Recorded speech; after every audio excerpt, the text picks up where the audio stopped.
kita bersyukur kepada Allah. Kita masih diberikan kesempatan oleh Allah untuk menikmati indahnya kehidupan dunia ini. Mudah-mudahan nikmat hidup yang Allah berikan kepada kita bisa kita manfaatkan untuk memperbaiki diri, untuk mendekatkan diri kepada Allah Subhanahu wa Ta'ala. Amin. Salawat salam sama-sama kita sampaikan kepada panutan abadi kita Nabi Muhammad Sallallahu Alaihi Wasallam. Semoga kita termasuk umat yang mencintai Nabi dan mudah-mudahan Nabi mencintai kita. Amin ya rabbal alamin. Jemaah sekalian dirahmati Allah, sebentar lagi kita akan masuki Idul Kurban.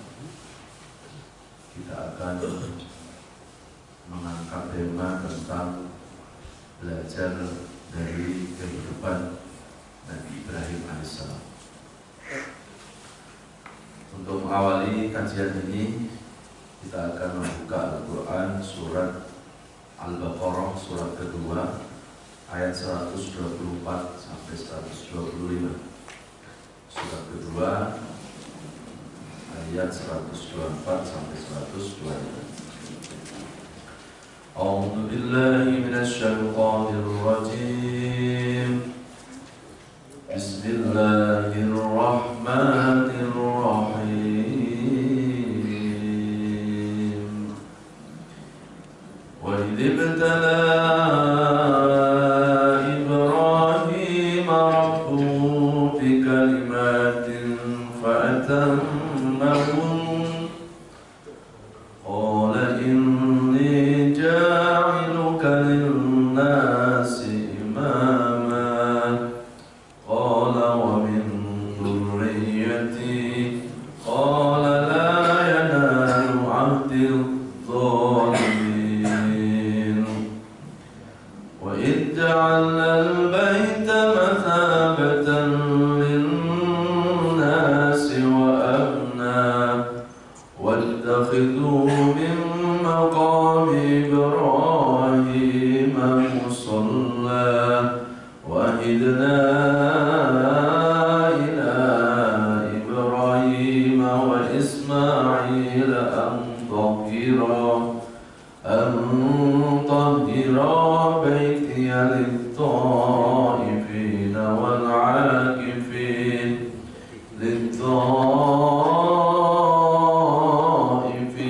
والعاكفين والركع السجود. صدق الله العظيم. Dan ingatlah ketika Ibrahim diuji Tuhannya dengan beberapa kalimat, lalu dia melaksanakannya dengan sempurna. Dia Allah berfirman, sesungguhnya aku menjadikan engkau sebagai pemimpin bagi seluruh manusia.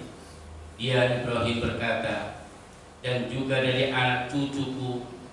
Allah berfirman, benar, tetapi janjiku tidak berlaku bagi orang zalim. Dan ingatlah ketika kami menjadikan rumah atau Ka'bah tempat berkumpul dan tempat yang aman bagi manusia, dan jadikanlah makam Ibrahim itu tempat sholat. Dan telah kami perintahkan kepada Ibrahim dan Ismail, bersihkanlah rumahku untuk orang-orang yang tawaf, orang yang itikaf, orang yang rukuk, dan orang yang sujud. Sadaqallahul adzim. Sadaqallahul adzim. Bismillahirrahmanirrahim. Di dalam sejarah Nabi Ibrahim banyak mendapatkan predikat, banyak mendapatkan gelar. Di antara predikat atau gelar yang Allah berikan kepada Nabi Ibrahim, selain Nabi Ibrahim menjadi Nabi dan Rasul, Ibrahim juga disebut dengan Abul Anbiya wal Mursalin. Arti Abul Anbiya wal Mursalin adalah bapaknya para nabi dan bapaknya para rasul. Karena anak cucu Nabi Ibrahim sebagian besar menjadi orang-orang soleh, menjadi nabi dan rasul. Kemudian di dalam sejarah Nabi Ibrahim juga disebut dengan Abu Tauhid. Abu Tauhid itu artinya bapaknya keimanan. Karena Nabi Ibrahim mendapatkan keimanan itu bukan warisan dari orang tua, Nabi Ibrahim benar-benar mencari atau menjemput hidayah dengan ikhtiar yang sangat luar biasa. Kemudian yang ketiga, Nabi Ibrahim disebut dalam sejarah sebagai Abul Ibtila atau Abul Imtihan, bapaknya ujian. Karena Ibrahim diuji oleh Allah dengan berbagai macam ujian, dan Ibrahim bisa melewati dengan kesabaran. Kemudian Nabi Ibrahim juga disebut dengan Khalilullah. Arti Khalilullah itu adalah Ibrahim kekasih Allah. Karena Ibrahim mampu melewati ujian, mampu melewati cobaan dengan kesabaran, maka kesabaran itu menjadikan Ibrahim adalah orang yang dikasihi, orang yang dicintai oleh Allah Subhanahu wa Ta'ala. Bapak Ibu sekalian, dirahmati Allah, kita akan belajar dari pribadi Nabi Ibrahim. Di dalam Al-Quran ada dua ayat yang secara redaksi bahasanya itu hampir sama, ya, cuma beda teksnya saja. Satu, di dalam Al-Quran kita diperintahkan khusus oleh Allah untuk menjadikan Rasulullah sebagai uswatun hasanah. Ya, laqad kana lakum fi Rasulillahi uswatun hasanah. Sungguh di dalam pribadi Rasulullah itu ada uswah, ada panutan yang sangat baik. Itu kaitan dengan uswatun hasanahnya Rasul. Tapi di ayat yang lain Allah juga menyuruh kepada kita untuk belajar untuk menjadikan uswatun hasanah kepada Nabi Ibrahim. Laqad kana lakum fi Ibrahim uswatun hasanah. Jadi dalam diri Nabi Ibrahim itu juga ada uswatun hasanah. Ya. Ini dua ayat yang secara eksplisit Allah suruh, Allah perintahkan kepada kita untuk kita belajar dari keduanya. Satu kepada Nabi Muhammad, yang kedua adalah Nabi Ibrahim alaihissalam. Kita awali dari gelar Nabi Ibrahim yang disebut dengan Abul Anbiya wal Mursal, bapaknya para nabi dan bapaknya para rasul. Karena anak cucu Nabi Ibrahim itu sebagian besar menjadi nabi dan rasul. Kita bisa buka sejarah. Nabi Ibrahim menikahi Ibu Sarah, itu pertama kali istri Nabi Ibrahim pertama Ibu Sarah. Kemudian berpuluh-puluh tahun menikah dengan Ibu Sarah, tidak dikaruniai keturunan, belum dikaruniai keturunan, karena diindikasikan Ibu Sarah itu mandul. Kemudian Ibu Sarah meminta kepada Nabi Ibrahim untuk memikirkan hal itu, karena pertimbangan Ibu Sarah kalau sampai nggak punya anak, nggak punya keturunan, siapa nanti yang melanjutkan perjuangan Islam? Siapa yang melanjutkan perjuangan keimanan? Jadi Ibu Sarah menganggap pentingnya pentingnya keturunan, pentingnya anak, supaya setelah keduanya meninggal ada estafet, ada yang melanjutkan, ada regenerasi untuk melanjutkan perjuangan Nabi Ibrahim alaihissalam. Kemudian istrinya Ibu Sarah menyuruh kepada Nabi Ibrahim untuk mencari istri lagi. Diharapkan dengan istri yang kedua ini akan mendapatkan keturunan. Jadi alasannya karena memang keturunan dan berpikir tentang dakwah ke depan. Nah, kemudian Nabi Ibrahim alaihissalam ketika disuruh untuk poligami, untuk menikah, dalam sejarah Nabi Ibrahim bukannya senang. Justru Nabi Ibrahim itu marah sama istri. Kenapa marah dengan istrinya? Karena Ibrahim meyakini seorang nabi, seorang rasul itu nggak boleh ya melakukan sesuatu kalau sesuatu itu belum diperintahkan oleh Allah. Allah aja belum menyuruh aku, kata Ibrahim. Kenapa kamu sudah duluan menyuruh aku? Ya, karena pertimbangan-pertimbangan itu, kemudian Nabi Ibrahim minta petunjuk kepada Allah. Dan akhirnya Nabi Ibrahim menikah ya, dengan Ibu Hajar. Itu pun bukan pilihan Nabi Ibrahim, itu adalah pilihan dari istrinya. Dan singkatnya cerita, akhirnya Ibu Hajar mengandung, lahirlah anak yang namanya Ismail. Nabi Ismail lahirnya di Mekah, persis di atas sumur Zam-Zam itu, lokasinya antara Bukit Sofa dan Marwah. Lahirlah Nabi Ismail. Kemudian dalam sejarah Nabi Ismail lahir di Mekah, terus melahirkan keturunan sampai akhirnya pada Nabi kita Muhammad Sallallahu Alaihi Wasallam. Jadi Nabi Muhammad itu juga anak cucu dari Nabi Ibrahim alaihissalam. Jalur dari Ibu Hajar. Ya. Kemudian Ibu Sarah yang tadinya diindikasikan mandul, alhamdulillah ikut mengandung juga. Kemudian lahirlah dari Ibu Sarah anak yang bernama Nabi Ishak.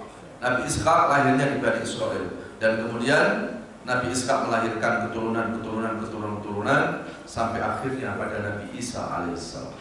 Jadi dalam sejarah Nabi Isa sama Nabi Muhammad itu saudara tunggal ayah, saudara tunggal kakek.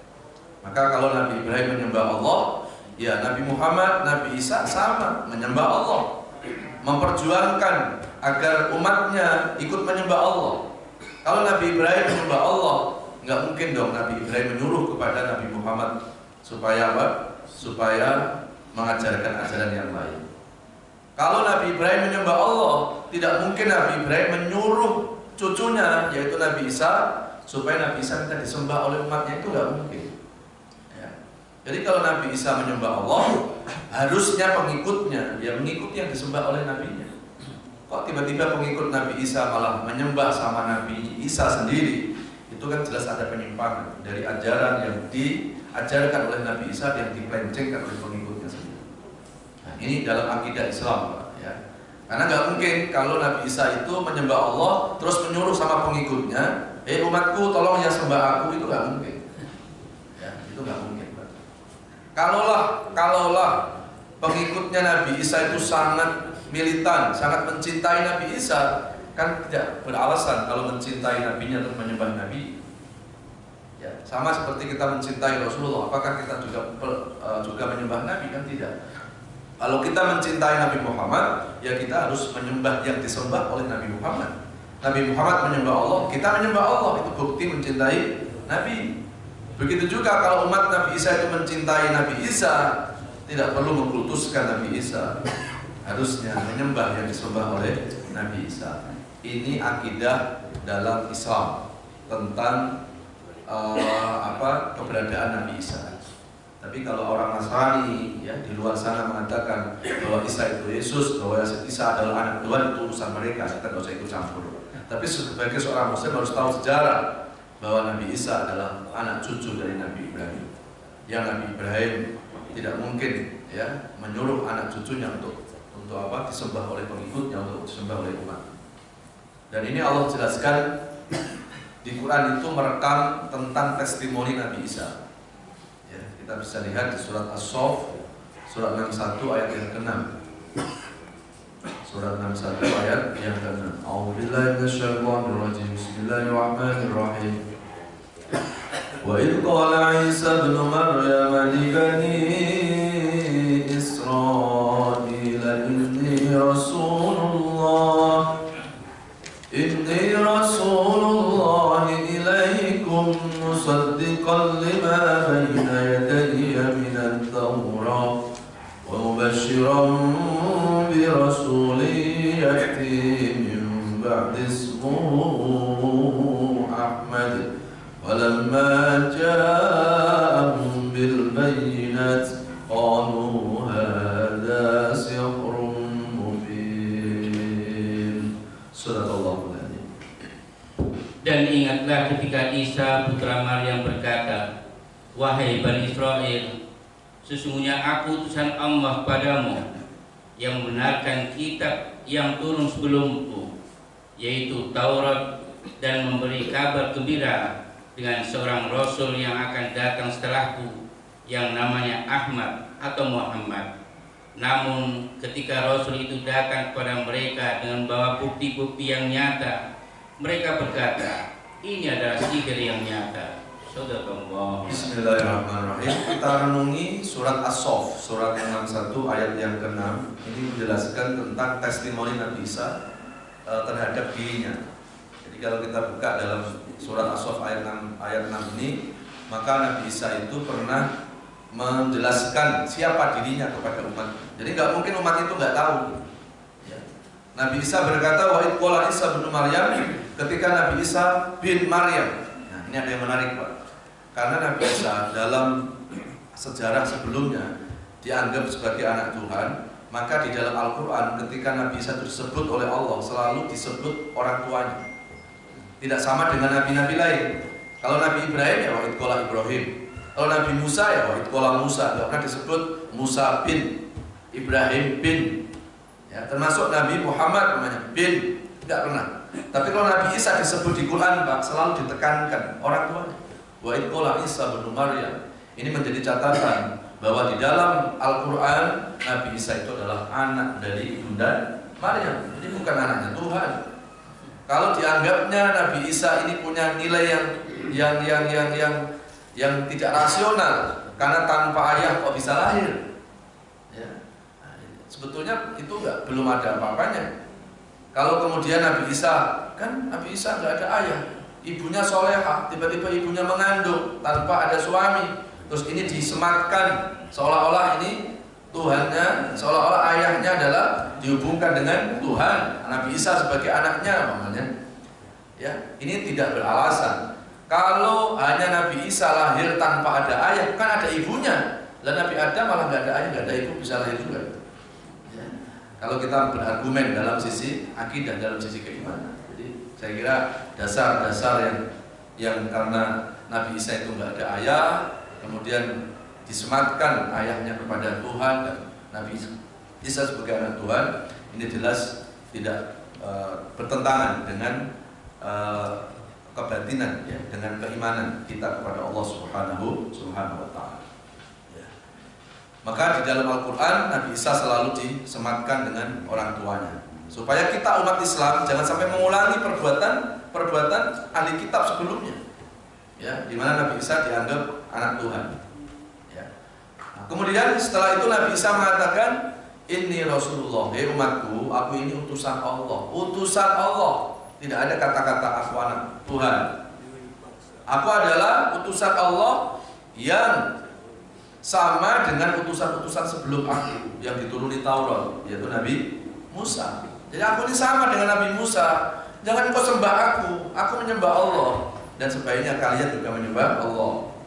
Ya. Nah, kemudian ada yang menarik, setelah itu Nabi Isa menjelaskan lagi, nanti umatku akan ada nabi loh setelah aku yang namanya Nabi Muhammad Sallallahu Alaihi Wasallam. Jadi saat itu Nabi Isa sudah menjelaskan tuh akan ada nabi setelah aku namanya Nabi Muhammad. Berarti semua umat Nabi Isa, ya, kalau mengikuti ajaran Nabi Isa tidak mungkin nggak tahu tentang adanya akan lahirnya Nabi Muhammad SAW. Kalau Nabi Isa itu mau menerima kehadiran Nabi Muhammad, itu artinya Nabi Isa juga menerima Islam yang dibawa oleh Nabi Muhammad. Kenapa pengikut Nabi Isa kok nggak menerima Nabi Muhammad? Ya, ini kan jelas ada apa?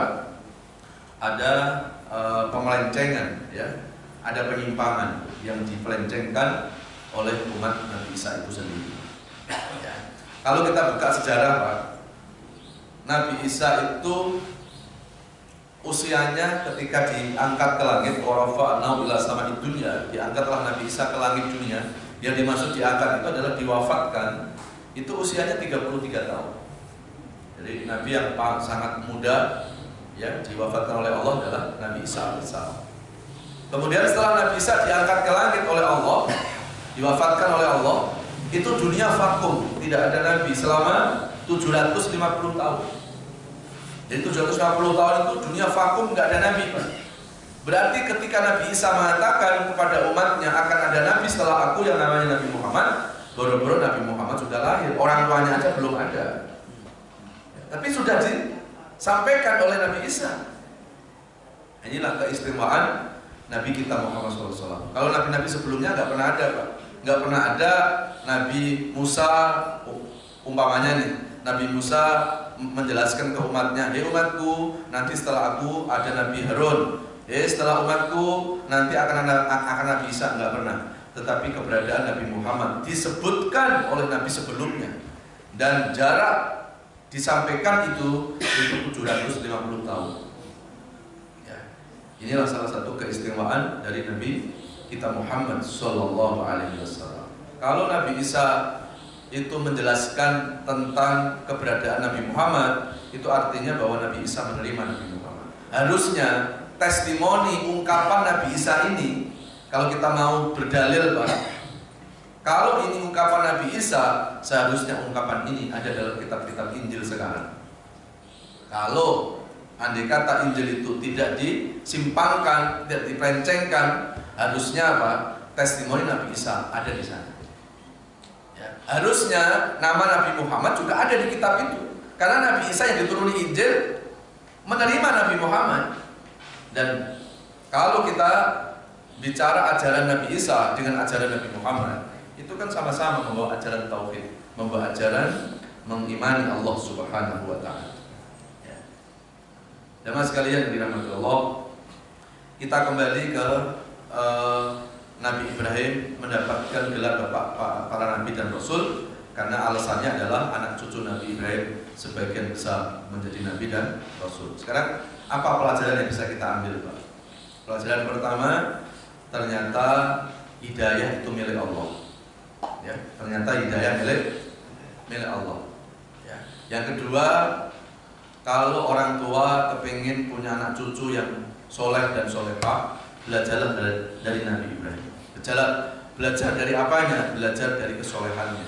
Kenapa anak cucu Nabi Ibrahim menjadi nabi dan rasul? Karena Ibrahim adalah orang tua yang berperilaku soleh. Ini apa pelajaran kita? Jadi kalau hari ini ada orang tua kepingin punya anak cucu soleh, tetapi perilaku orang tuanya nggak soleh, ya bisa jadi hanya harapan-harapan saja. Ya nggak bisa kita hanya berdoa, ya Allah jadikan anak cucuku soleh, sampai ada yang dikasih nama anaknya Muhammad Soleh, tapi nggak soleh-soleh. Ya, kenapa? Karena ternyata kesolehan anak itu juga sangat dekat dengan kesolehan orang tuanya. Hari ini banyak orang tua memberi contoh, tapi orang tua belum tentu bisa menjadi contoh. Ya, anak-anak sering kita pesan, kamu harus jadi anak soleh ya, kamu harus pintar baca Quran. Ya, anaknya pintar baca Quran, orang tuanya tidak bisa. Itu orang tua yang memberi contoh, tapi belum menjadi contoh. Kalau orang tua menjadi contoh, nyuruh baca Quran, dia pastikan bahwa orang tuanya pun sudah bisa baca Quran. Orang tua nyuruh sholat, dia pastikan orang tuanya sudah rajin sholat. Orang tuanya nyuruh ke masjid, sudah pasti. Ya, orang tuanya itu juga memang ahlul masjid, orang-orang yang ke masjid. Berapa banyak hari ini kita nyuruh anak-anak ke masjid, tapi kita ada di dalam rumah sholat kita. Nah, ini baru memberi contoh, belum menjadi contoh. Nah, Ibrahim itu bisa dua-duanya Pak, memberi dan menjadi contoh. Maka jadilah anak cucu Ibrahim jadi anak soleh dan solehah. Apalagi orang tua yang namanya seorang ibu. Ya, disebutkan al-ummu madrasatul ula, ibu itu madrasah pertama di keluarga.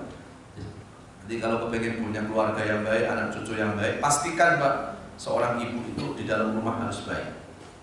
Ya, jadi banyak dalam sejarah orang-orang yang soleh, orang-orang yang hebat itu dididik oleh ibu-ibu yang hebat.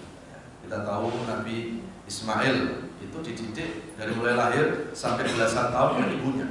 Karena saat itu Ibrahim tidak menunggu anak dan istrinya, meninggalkan anak istrinya di tengah padang pasir. Tapi Ismail menjadi orang yang hebat karena di sebelahnya ada ibu yang hebat. Kita bisa buka sejarah Nabi Isa, itu dibesarkan bukan oleh ayah, dari ibunya. Jadilah Nabi Isa orang hebat. Nabi Musa dididik oleh ibu angkatnya, yaitu Ibu Asyiyah, istrinya Fir'aun.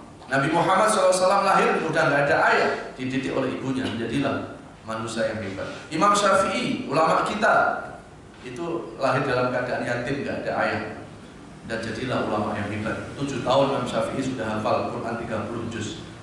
Ya, 12 tahun Imam Syafi'i sudah hafal kitab Al-Muwatta yang dikarang oleh gurunya Imam Maliki, yang jumlah dari hadis yang ada dalam kitab Al-Muwatta itu kurang lebih hampir 1 juta hadis hafal semua.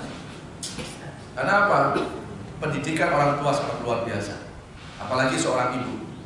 Dan ini disertai dengan riset, disertai dengan penelitian Pak. Ada seorang duda bawa anak, itu keberhasilan didik anak 20%, tapi janda bawa anak, keberhasilan didik anak 80%. Ini penelitian. Ya. Duda atau bapaknya brengsek, belum tentu anak yang jadi korban. Ini penelitian. Tapi ibunya yang brengsek, korban pertama pasti anaknya. Kalau ibu nggak percaya, silahkan coba. Kemudian yang kedua, Nabi Ibrahim dalam sejarah disebut dengan Abu Tauhid, dengan bapaknya keimanan. Ya, kenapa? Karena Nabi Ibrahim mendapatkan iman bukan warisan dari orang tua. Ibrahim mendapatkan iman dengan proses yang sangat luar biasa.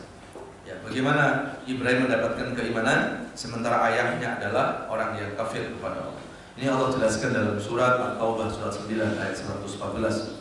A'udzubillahi minasyaitonir rajim. Bismillahirrahmanirrahim. Wa ma kana istighfar Ibrahim li abihi illa an maw'idatin wa'adaha iyyah. Walamma tabayyana lahu annahu aduwwun lillahi tabarra'a min inna Ibrahim la'awwahun halim. Surah Al-Azim At-Taubah surat 9 ayat 114.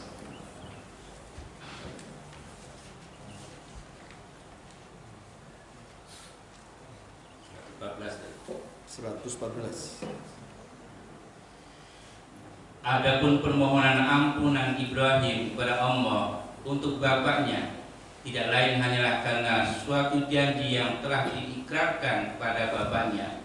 Maka ketika jelas bagi Ibrahim bahwa bapaknya adalah musuh Allah, maka Ibrahim berlepas diri darinya.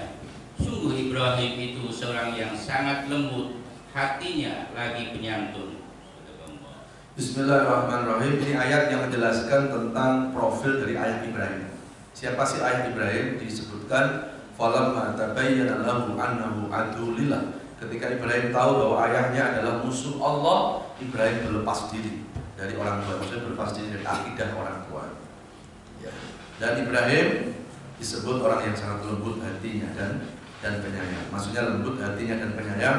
Walaupun Nabi Ibrahim berbeda dengan orang tua dari sisi akidahnya, Ibrahim tetap menghormati orang tua. Ibrahim tetap punya sifat kelembutan, sifat kasih sayang. Nah, ini juga menjadi pelajaran buat kita. Andai kata di keluarga kita ada saudara yang non muslim atau orang tua kita sendiri non muslim, umpamanya, tidak ada alasan kita memutuskan silaturahim.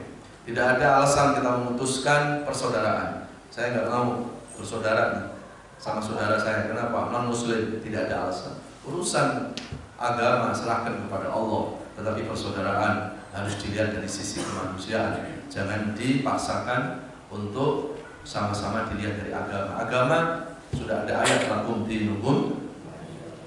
Mereka manusia, kita manusia. Kemanusiaannya aja dilihat. Ya. Jadi tidak perlu kemudian kita alergi ya, dengan orang-orang yang di luar Islam kita. Jamaah sekalian dirahmati Allah. Kemudian proses Nabi Ibrahim mendapatkan hidayah itu direkam di Quran, panjang ya ayatnya. Saya singkat saja. Ketika Ibrahim itu mencoba untuk mengkritisi ya apa yang dilakukan orang tuanya. Orang tua Ibrahim itu disebut pendesain berhala juga. Jadi membuat berhala itu termasuk ayah Ibrahim itu. Terus kemudian Ibrahim berpikir, kalau yang dibuat ayah saya dianggap Tuhan, terus disembah-sembah, apa nggak salah? Udah jelas yang membuat orang tua saya, kok yang dibuat orang tua saya dianggap Tuhan? Nah, yang membuat orang tua saya ini siapa? Itu yang Tuhan, bukan yang disembah orang tua saya. Kalau orang tua saya bisa membuat Tuhan, berarti luar biasa orang tua saya. Kenapa saya harus menyembah berhalanya? Saya harus menyembah orang tua saya bisa buat Tuhan. Ibrahim meyakini ini nggak mungkin Tuhan. Ibrahim berusaha untuk mencari kebenaran sampai akhirnya Nabi Ibrahim melihat pagi-pagi matahari dan Ibrahim terus berpikir, daripada saya menyembah berhala, mendingan menyembah matahari itu, karena tanpa matahari akan musnah kehidupan. Disembah matahari, ini prosesnya. Sampai akhirnya waktu sore matahari itu hilang, Ibrahim mulai berpikir lagi, nggak mungkin Tuhan hilang. Ya, akhirnya waktu malam hari datang bulan, bulan datang. Ya, begitu bulan sudah datang, Ibrahim pun menyembah. Tuhan yang tadi bukan Tuhan, ini nih yang Tuhan. Sampai pagi hari bulan pun hilang. Akhirnya Ibrahim meyakini di balik muncul, di balik tenggelamnya bulan, matahari, ini pasti ada kekuatan, ada super power, dan inilah Tuhan. Tapi kan Ibrahim belum yakin, Pak. Akhirnya Ibrahim membuat satu mengambil 4 ekor burung. Kemudian 4 ekor burung disembelih, dicincang-cincang tubuhnya, kemudian masing-masing tubuh burung dibuang ke seluruh penjuru. dan disisakan kepalanya di atas bukit, dan Ibrahim teriak sekuat-kuatnya di bukit itu, wahai Tuhan, kalau Engkau bisa menciptakan burung, buktikan bahwa Engkau juga bisa menghidupkan burung sekarang. Dan akhirnya dijawab Pak itu. Burung yang tadinya tinggal kepala disamperin sama tubuh-tubuh burung dicincang-cincang itu. Dan akhirnya burung itu hidup terbang. Saat itu Ibrahim kemudian sujud, dan Ibrahim terus mengucapkan, inni wajjahtu wajhiya lilladzi fatarus samawati wal ard hanifan muslima wa ma kana minal musyrikin. Yang kita baca di saat sholat itu pertama kali dibaca Ibrahim ketika mendapatkan hidayah dari Allah. Ini bukan dongeng Pak, ini direkam di Quran. Bisa kita buka dalam surat Al-Baqarah ayat 260.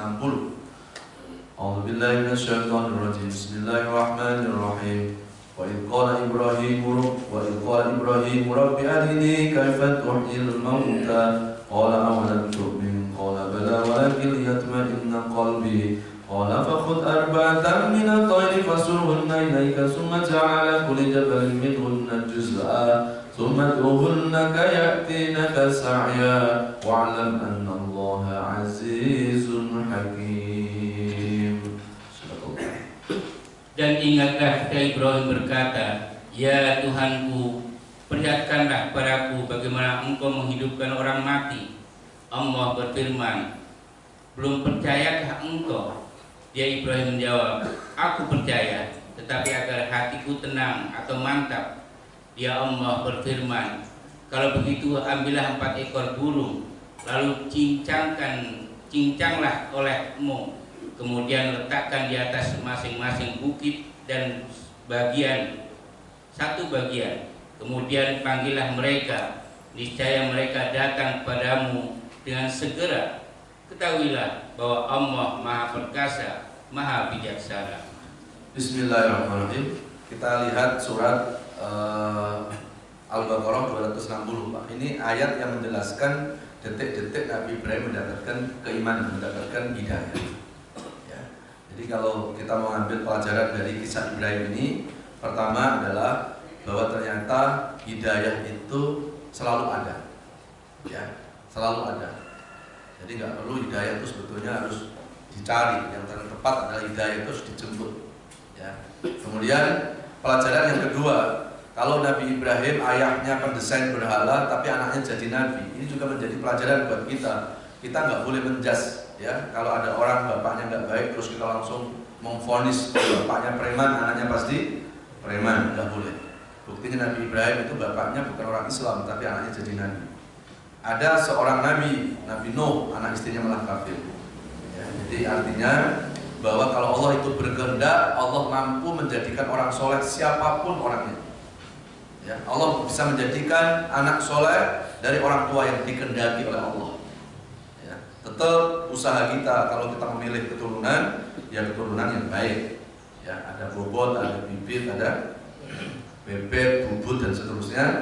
Kita cari yang terbaik. Tapi jangan salah, Allah menjadikan orang baik bukan satu-satunya dari nasab yang baik. Itu harus kita catat. Ya. Kalau usaha, ya usaha yang baik. Tetapi Allah menjadikan orang baik bukan satu-satunya dari keturunan yang baik. Ya, ada kehendak, ada hak prerogatif Allah. Kalau Allah itu berkehendak, innal huda hudallah yahdi may yasha. Sesungguhnya hidayah itu milik Allah, dan Allah memberikan hidayah may yasha kepada orang-orang yang dipilih oleh Allah Subhanahu wa ta'ala. Nah, jadi pelajaran yang bisa kita ambil, hidayah itu nggak bisa ditunggu Pak, hidayah harus dijemput. Ya, nggak bisa kita hanya minta ya Allah berikan hidayah. Ya, tapi harus ada usaha untuk menjemput hidayah itu. Salah satu cara untuk menjemput hidayah kalau kita buka di Quran, memakmurkan masjid, Pak. Itu di surat At-Taubah surat 9 ayat ke-18. Innama ya'muru masajidallah man amana billahi wal yawmil akhir wa aqama sholata wa ata zakata wa lam yakhsha illallah fa asa ulaika yakunu minal muhtadin. Sesungguhnya orang-orang yang memakmurkan masjid, mereka orang-orang beriman kepada Allah. Dan ayat terakhirnya apa? Mereka itulah orang-orang yang mendapat hidayah. Jadi sebetulnya kalau hari-hari ini kita kepingin dapat hidayah Allah, rajin ke masjid. Ini orang setiap hari minta hidayah, hidupnya jauh dari masjid. Sesekalinya ke masjid, disolatin di masjid. Nauzubillah nih. Itu salah satu cara menjemput hidayah. Kemudian yang ketiga, Ibrahim dalam sejarah disebut dengan Abul Ibtila, bapaknya cobaan. Ya, karena Ibrahim lulus ujian, menjadilah Ibrahim Khalilullah, kekasihnya Allah. Kita bisa buka surat Al-Baqarah, surat kedua, ayat 124. A'udzubillahi minasyaitonir rajim. Bismillahirrahmanirrahim. Wa idh ibtala Ibrahim rabbuhu bikalimatin fatammahun. Qala inni ja'iluka lin-nasi imama. Qala wa min dhurriyyati. Qala la yanalu 'ahdi adh-dhalimin. Al-Baqarah surat kedua 124, ketika Ibrahim diuji oleh Allah dengan berbagai macam ujian. Nah, ini direkam oleh Allah, bahwa Ibrahim itu diuji oleh Allah dengan berbagai macam ujian. Fa'atammahunna, Ibrahim bisa melewati ujian dengan keikhlasan, dengan kesabaran. Apa sih ujian Nabi Ibrahim? Kalau kita buka sejarah, pertama, ujian yang Allah berikan kepada Nabi Ibrahim ketika Ibrahim sudah masuk agama Islam, maka Ibrahim harus rela meninggalkan orang tuanya. Ya, saat itu Ibrahim disuruh minggat, ya, disuruh pergi sama orang tua dari rumah. Padahal saat itu Nabi Ibrahim itu masih muda, belum jadi nabi. Ya, selayaknya anak masih muda itu masih hidupnya bergantung sama orang tuanya. Tapi saat itu Ibrahim pun harus meninggalkan orang tua yang dicintainya. Nabi Ibrahim lebih memilih mencintai Allah di atas segala-galanya. Itu ujian pertama. Yang kedua, Ibrahim diuji oleh Allah harus berhadapan dengan Raja Namrud yang diktator. Ibrahim menghancurkan berhala-berhala, bentuk dari dakwahnya Ibrahim. Dan akhirnya Ibrahim pun harus rela dibakar hidup-hidup oleh Raja Namrud. Ibrahim pun melewati itu. Ya nar kuni bardan wa salaman ala Ibrahim, kata Allah, hei api, dingin, selamatkan Ibrahim. Maka api yang membakar nggak bisa membakar badan Nabi Ibrahim. Dan Ibrahim pun keluar dari tumpukan abu itu, jangankan dalam keadaan terbakar, justru Ibrahim dalam keadaan kedinginan. Ini juga pelajaran buat kita bahwa hakikat kekuatan itu memang milik Allah. Api itu bisa membakar kalau Allah mengizinkan untuk membakar. Tapi kalau Allah tidak mengizinkan, tetap aja api nggak bisa membakar. La haula. Ya, tapi jangan kita niru-niru Ibrahim. Habis pengajian terus nyalain kompor, ya. Insya Allah matang nanti. Kemudian setelah itu Ibrahim selesai berlomba, diuji lagi oleh Allah. Apa ujian Ibrahim? Disuruh sunat, disuruh khitan sama Allah. Usia saat itu Nabi Ibrahim kalau menurut riwayat itu sudah usia 93 tahun. Baru disuruh sunat. Kira-kira gimana Pak? Ya. Ibu-ibu nggak usah bayangin yang enggak. Nggak usah bertanya, nggak usah pakai apa, nggak dijelasin itu. Ya. Disuruh sunat usia 93 tahun. Ibrahim pun menjalankan itu. Ya. Dan ternyata ini menjadi syariat sampai sekarang buat umat Islam. Jadi untuk laki-laki kalau bicara khitan, semua ulama berpendapat hukumnya wajib.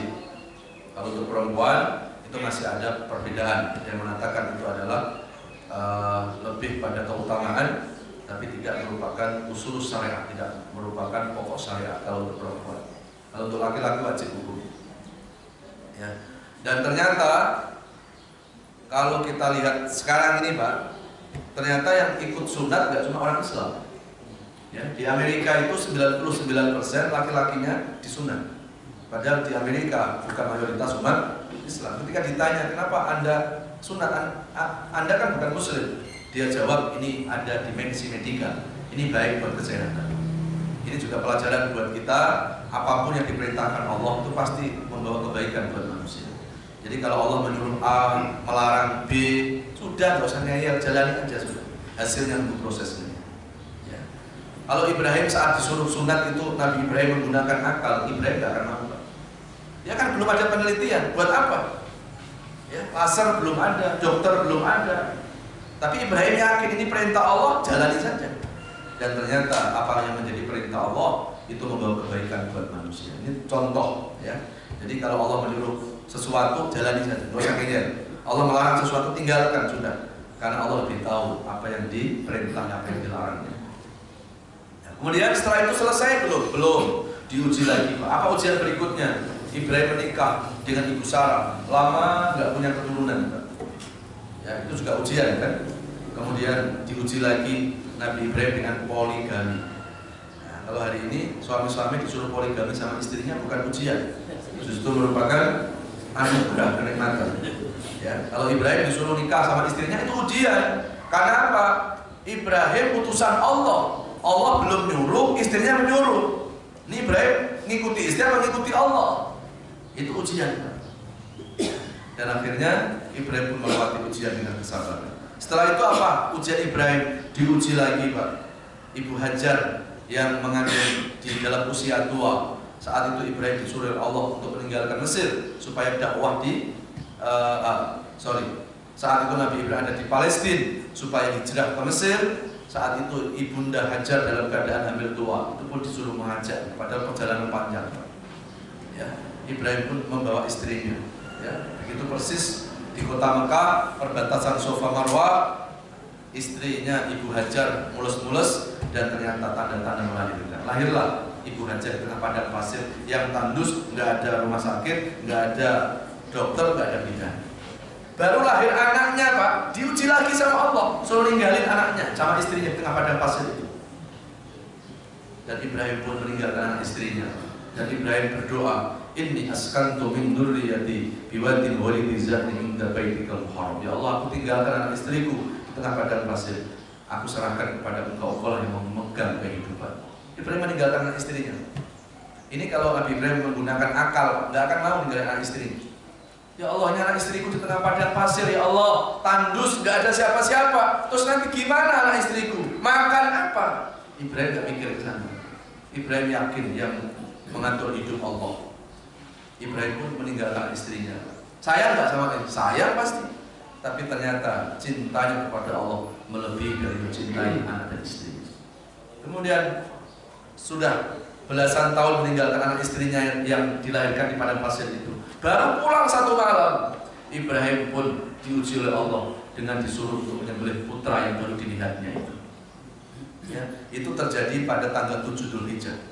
Jadi mimpi Nabi Ibrahim untuk menyembelih anak itu 3 hari berturut-turut, Pak. Tanggal 7, tanggal 8, tanggal 9. Maka tanggal 7 sampai 8 itu disebut dengan Yaumut Tarwiyah, hari Tarwiyah, di mana Ibrahim itu mendapatkan mimpi. Dan tanggal 9 adalah bulan apa? Dikatakan hari Arafah, karena dikaitkan orang haji pada wukuf di Arafah. Kalau kita bisa puasa 3 hari, kalau memang nggak bisa 3 hari, paling tidak yang Arafahnya saja. Ya, dan puasa tanggal 9 Dzulhijjah itu.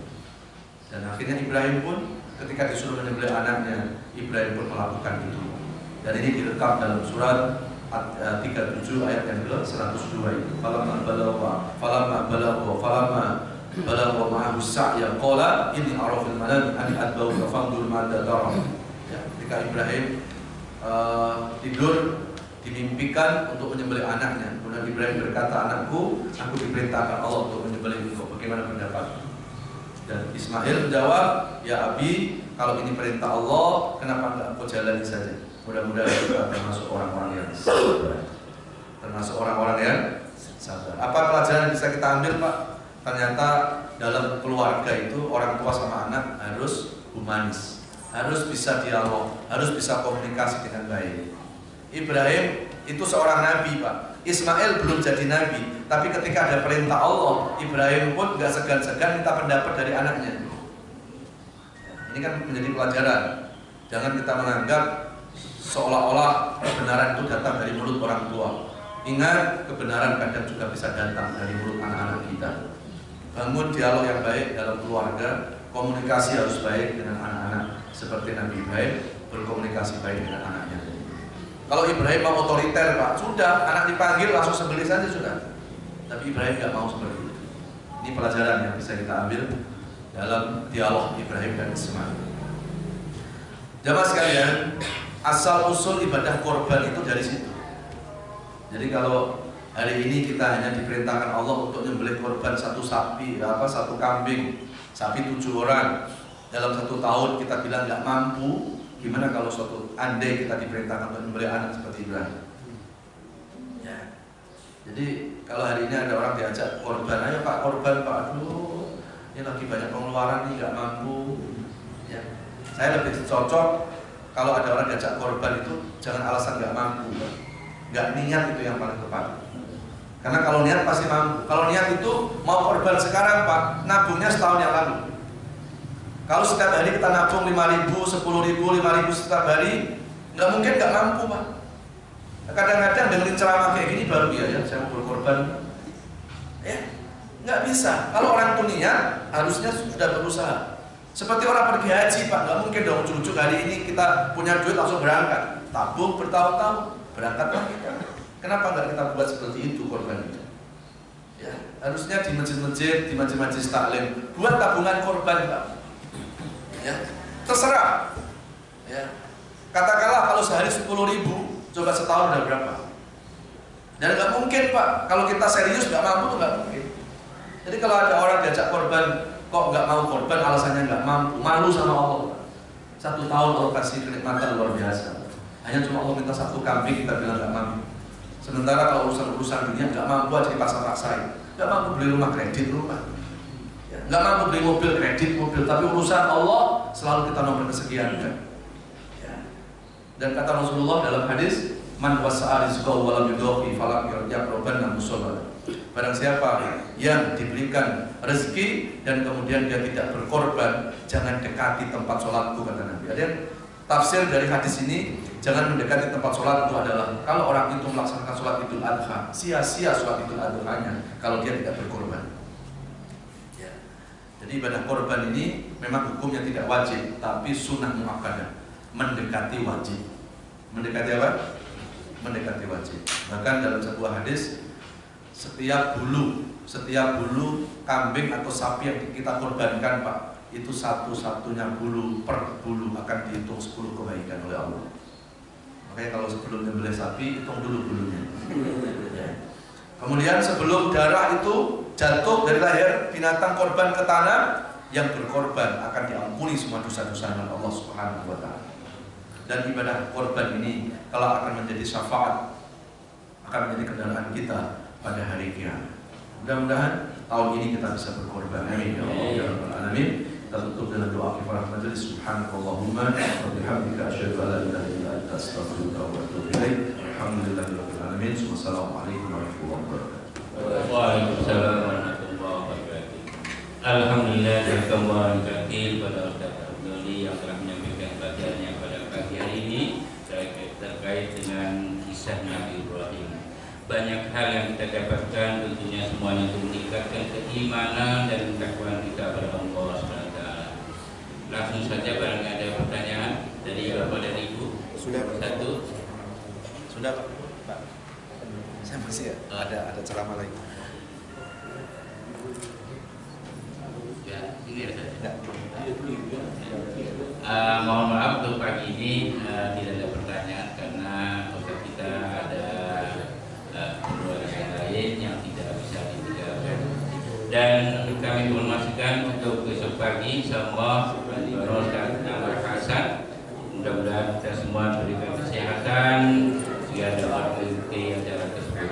Dan marilah saat kita pada pagi hari ini sama-sama kita tutup dengan hamdalah dan doa kafaratul majlis.